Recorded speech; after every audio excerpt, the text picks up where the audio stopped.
You wake up on a Sunday in late February, you pour your coffee, you sit down on the couch, and the gridiron is just, well, it's empty. Yeah, the confetti has been swept up, the parade is over, and the machine just powers down. It is a totally jarring feeling. I mean, every football fan knows this exact sensation. Oh, absolutely. You spend like 6 months living at absolute peak adrenaline. You're consuming hours of these high-stakes, physically punishing games every single weekend. Right, it's a total rush. And then abruptly, you are staring into the abyss of the dreaded dead period. Yeah. And we just, we accept it. We completely accept it. We accept that the most popular sport in America simply vanishes from our screens and our lives for half the year, leaving us with nothing but mock drafts and rumors. Which is strange. I mean, when you really think about the sheer scale of the industry. Yeah, it's massive. Exactly. You have these multi-billion-dollar infrastructures, stadiums, training facilities, entire television networks that essentially just go dormant. Right. The current calendar is really a relic of a different era. And that is exactly what we are getting into today on this deep dive. Because there is a radical, systematic blueprint circulating right now. Yes, and it's heavily championed by the analysts over at a source called the Film Room Remix. Right, and their entire mission, their whole philosophy is about slowing the game down, studying the underlying mechanics, and asking, how could the sport actually operate cohesively? And their proposal isn't just about, throwing a few extra random exhibition games onto a Tuesday night broadcast. No, not at all. It is a complete structural overhaul. They are proposing a continuous year-round football calendar. Which sounds crazy at first. Right, but it fundamentally fuses the incredibly messy, chaotic world of the NCAA with the hyper-polished corporate machine of the NFL. And it is a fascinating thought experiment because historically those two worlds don't really talk to each other. No, they really don't. I mean, they exist in the same universe and they share the same sport, but they operate with entirely different incentives. Easy. If you look at the landscape right now, it is fractured. You have a deep historical divide in football culture. So let's actually start there, because this divide is basically the root of the whole problem the blueprint is trying to solve. Right. On one side, you have the college football ecosystem. And this is a culture built on intense regionalism, Right, yeah, it's deeply emotional. It's marching bands, it's century-old rivalries, it's boosters who care more about beating the state school down the road than they do about winning a national title. Yeah, that's completely true. It is tied to your alma mater, your family history. It is highly imperfect and totally chaotic. It is a culture of belonging, really. And because there are so many teams and so many varying levels of talent, the college game is inherently unpredictable. Right. You never know what's going to happen on a Saturday. Exactly. That unpredictability is its primary product. Then you contrast that with the NFL. The machine. The machine, yeah. The professional league is a finely tuned, ruthlessly efficient entertainment product. It really is. Fans revere the NFL because it is the absolute pinnacle of human athletic achievement. The players aren't just student athletes. No, they're perceived as larger-than-life figures. Superheroes executing complex physical geometry at terrifying speeds. Precisely. Now, I have to push back here for a second on the idea that this divide is inherently a bad thing. Okay, let's hear. Because honestly, I love the contrast. Doesn't the stark difference between those two products make each level special? That's a fair question. I mean, I want the gritty, unpredictable mistakes of a snowy game in the Big Ten on a Saturday, right? Sure. And then I want the flawless, ultra-polished superhero execution of Patrick Mahomes on a Sunday.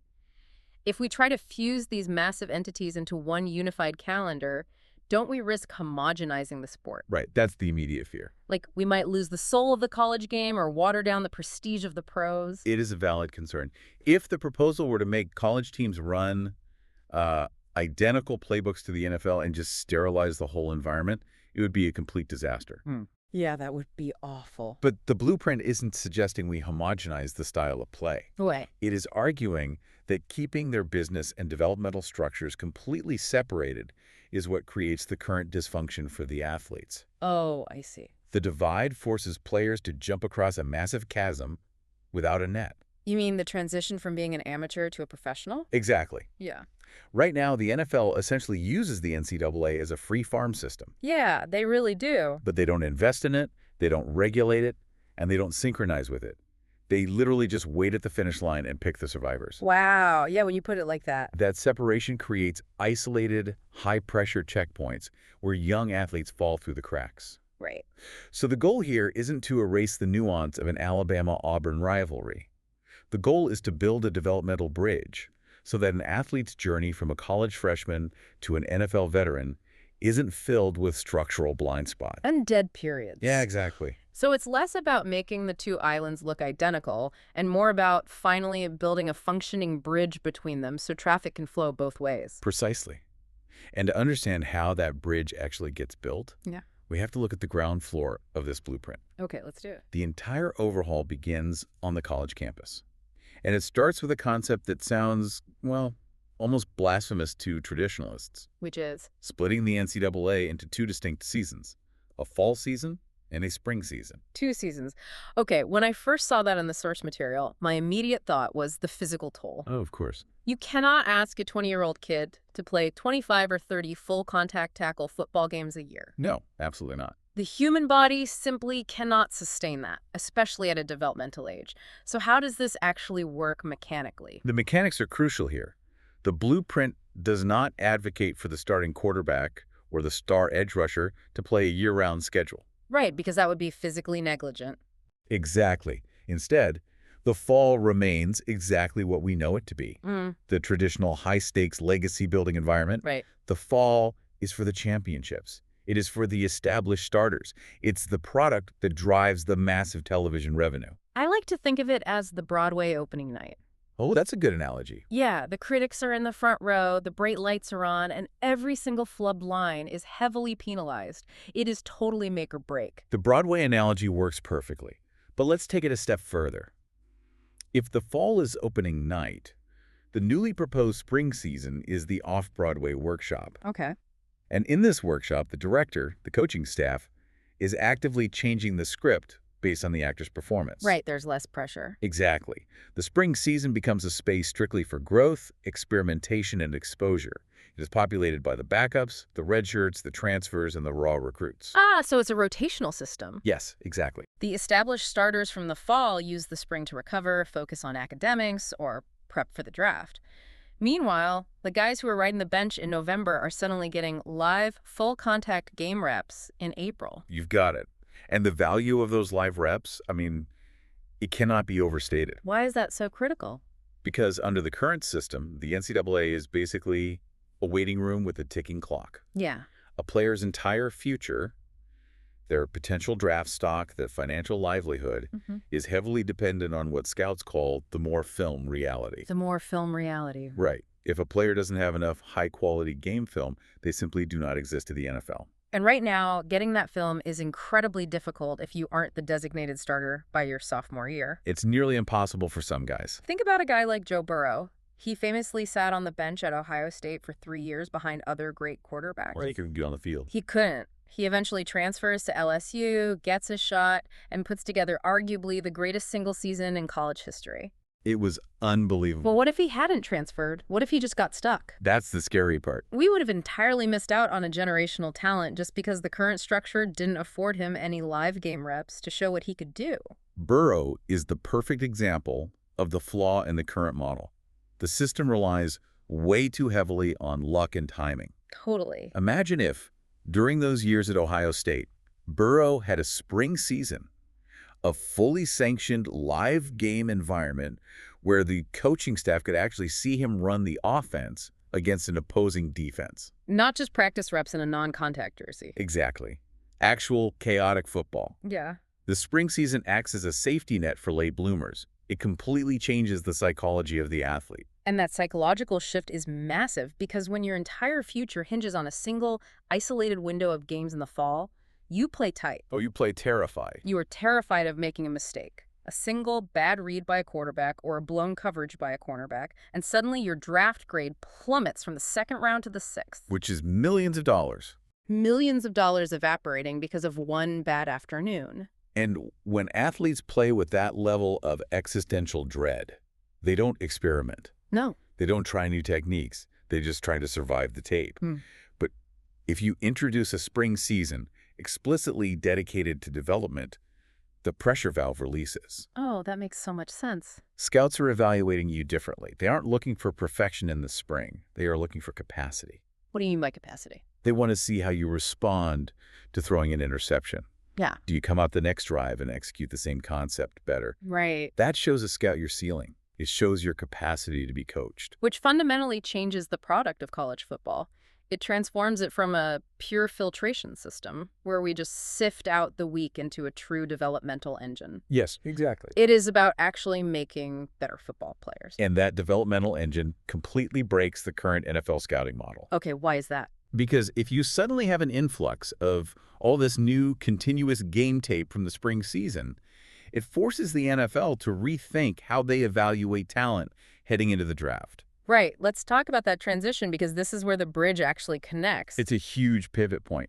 The traditional gateways to the professional league right now are these highly publicized television events, right? Yeah. You have the NFL Scouting Combine, the University Pro Days, and then the draft itself. Yes. And the fundamental flaw with those gateways, as outlined in the blueprint, is that they are isolated, high-pressure checkpoints, completely divorced from the actual game of football. They're what everyone calls the underwear Olympics. Precisely. You take these athletes who just finished their college season in December or January. Yeah.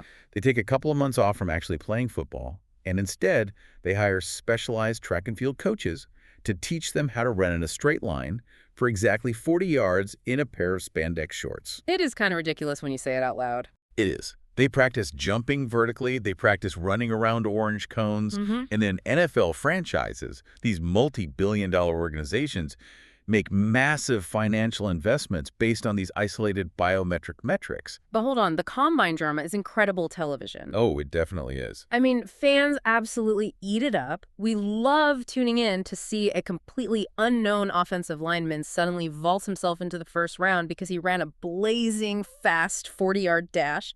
Right. It's the magic of the isolated sprint. If we lean entirely on the spring game film and phase out the intense pressure of these isolated drills, aren't we losing a massive piece of the off-season entertainment? Well, we love the Combine drama because, frankly, it is the only thing we have in March. Ah, that's true. We are starved for football, so we settle for track and field. But think about the actual utility of those drills.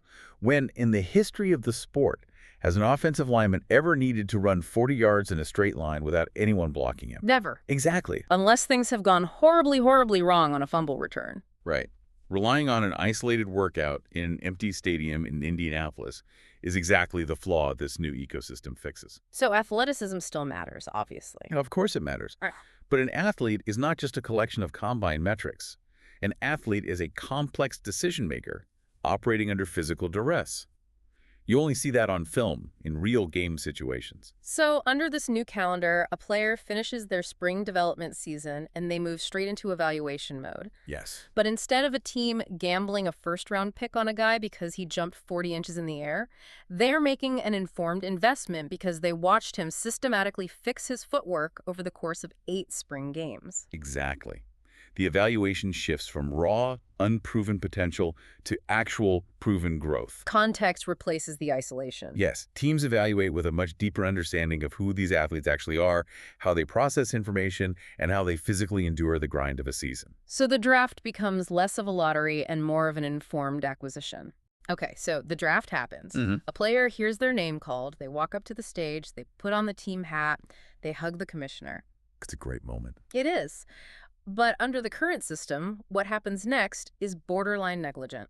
Oh, it's brutal. A 21-year-old rookie is handed a massive iPad containing a playbook that looks like an advanced calculus textbook, right? Pretty much. And they are essentially told, good luck, study hard, see you in training camp in August, don't mess up. And then what happens? They are thrown to the wolves in week 1 against 30-year-old grown men who have been playing in the league for a decade. The bust rate is astronomical. And it's because the jump in complexity from the college game to the NFL is staggering. It's huge. In college, a lot of offenses are designed to simplify the game for the quarterback. Right. The coaches on the sideline look at the defense, hold up a giant placard with a picture of a cartoon character on it, and the quarterback knows exactly where to throw the ball. It is highly choreographed. Yes. In the NFL, the quarterback has to read a disguised defense that is actively trying to deceive him. While adjusting the blocking protection. Yes, and changing the receiver's route and snapping the ball, all while a 260-pound edge rusher who runs as fast as a wide receiver is bearing down on him.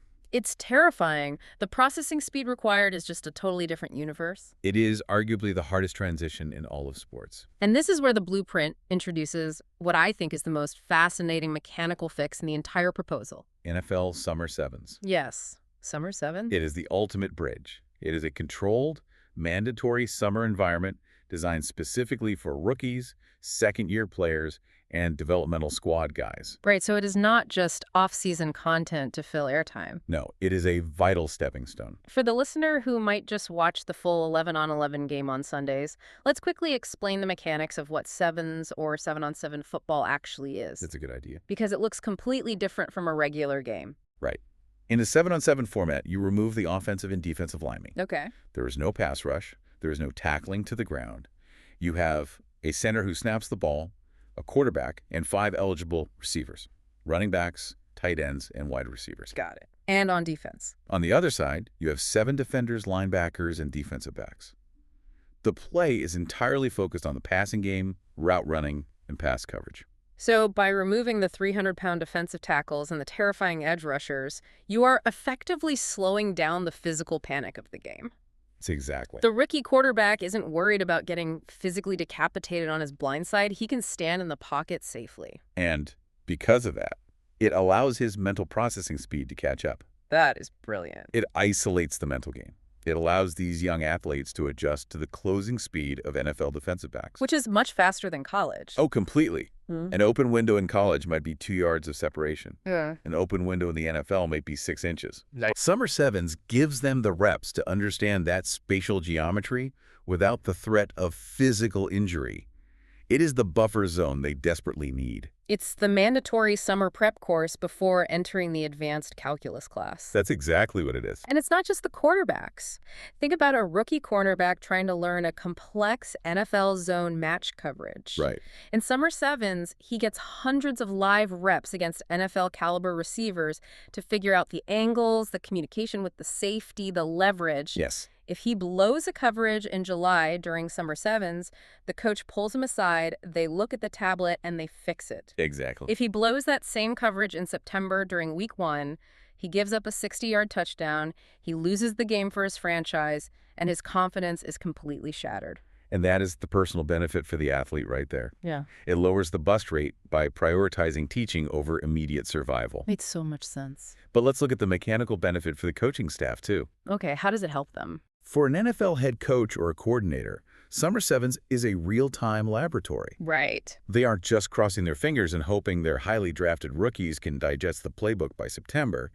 They get a highly structured summer session to genuinely test their offensive and defensive systems. They can see which route combinations work best with their new personnel. Exactly. By the time the actual fall season arrives, the roster is already integrated. The miscommunications have been ironed out. The product on the field in Week 1 is infinitely better. And what does Summer Sevens do for the fans? Because right now, the gap between the draft in April and the start of the preseason in August is a brutal wasteland. It is terrible for fans. Fans are desperate to see their new draft picks in action. Well, it completely revolutionizes fan engagement. Yeah. Instead of reading practice reports from beat writers about how the new quarterback looks in training camp, you actually get to watch him play. Right, on TV. Yes. Summer Sevens becomes a massive, televised, engaging piece of the football calendar. It gives fans their very first real look at the future of their franchise. It turns the offseason into an active narrative. So the story changes chapters, but the book never closes. Oh, I like that framing. The narrative shifts. Which brings us to the ultimate overarching philosophy of this entire blueprint. Which is? When you connect the college campus to the NFL through this continuous flow, the fall legacy season, the spring development lab, the draft evaluation, and the summer sevens, you completely alter the economics of the sport. Let's dive into the logistics of that financial stability. Okay. Because the blueprint explicitly argues that this creates unprecedented systemic and financial stability, right? How does the cash actually flow in a system like this? It's fascinating. Because right now, the NCAA makes its billions through television contracts for the fall, And the NFL makes its billions through the fall and winter. It comes down to attention economics, Attention economics. right? Live sports are the most valuable commodity in television right now. It's the only thing people watch live, with the commercials. True. Networks are desperate for year-round programming. By introducing a sanctioned spring season for college and summer sevens for the NFL, you have essentially created a 365-day television product. Wow. The networks can bundle the broadcast rights. The NCAA benefits from extended relevance. Because they are generating revenue and staying in the national conversation during months when they used to be completely invisible. Exactly. And the NFL benefits because they are receiving a much higher quality product. Right. They aren't wasting expensive regular season games trying to develop raw rookies. They're getting polished, prepared professionals who have already worked out the kinks during the spring and the summer sevens. And when the quality of play goes up, the television ratings go up, which means the revenue goes up. Yes. The two leagues stop competing for the same autumn attention span and start functioning symbiotically. But I keep coming back to this fear, and I think a lot of people listening are feeling the exact same thing right now. What's the fear? Is there such a thing as too much football? Burnout. Yeah, burnout. If there is literally no dead period, if the machine never powers down, won't fans just get completely fatigued? It's a common concern. There is a certain romance to missing the sport, right? Absence makes the heart grow fonder. If it's always on, doesn't it just become white noise? It is the natural fear of calendar expansion. We see it in other sports when they add too many regular season games, The individual games start to feel meaningless. Exactly. But the blueprint argues that fan burnout happens when you serve the exact same dish every single day. Okay. If we were asking fans to watch high-stakes, stressful, Super Bowl intensity football 365 days a year, yes, the nervous system would fry. We wouldn't survive it. No, we wouldn't. Yeah. But the secret to this continuous ecosystem is that the nature of the games shifts. The emotional investment required from the fan changes with the seasons. Break that down for me. How does my engagement change from November to May? Think about it. In the fall, your engagement is tribal. It is high stress. Very true. Every win and loss dictates the legacy of your team. You live and die by the standings. It is exhausting, but thrilling. Right. Then, in the spring, the college developmental season starts. The stakes are completely different. You aren't watching to see if your team wins a national title. What am I watching for then? You are watching a laboratory. You are engaged in discovery. You are scouting the sophomore quarterback who might be the starter next year. Oh, I see. It's a much more relaxed, analytical, almost hopeful type of viewing. That makes total sense. Fall is stress. Spring is discovery. And then comes summer sevens. Yeah. Again, the team isn't losing standings points if the rookie throws an interception in July. Right. Summer sevens is entirely about glimpses of the future. It's an exhibition of pure skill. It is fast-paced, high-scoring, and entirely focused on potential. Okay, I'm starting to get the vision. You get three completely different types of football entertainment, seamlessly flowing into one another. It prevents burnout by offering variety within the same universe. It's brilliant. It really is a cohesive ecosystem. We have covered a massive amount of ground here, tracing a complete chronological journey. We really have. We started by looking at a deeply fractured landscape where the chaotic pageantry of college and the corporate machine of the NFL existed in totally separate orbits. Leaving athletes to navigate a treacherous void between them. Right. And then we explored the logistical overhaul of the college campus, protecting the legacy of the fall, while opening up a massive developmental laboratory in the spring to get players the vital game tape they need. Yes. And we saw how that continuous flow of tape fundamentally fixes the draft process. Oh, totally. It strips away the artificial pageantry of players running track drills in their underwear and replaces it with genuine, contextual evaluation of actual football readiness. And then we walked through the mechanics of summer sevens, giving rookies the mental reps they desperately need to process the speed of the professional game. Without the physical threat of getting crushed by an edge rusher. And finally, we broke down the attention economics that make this a symbiotic goldmine for both the NCAA and the NFL, keeping fans engaged year-round with different flavors of the sport. It really is a masterclass in structural design. It is. The core philosophy behind all of this is simple.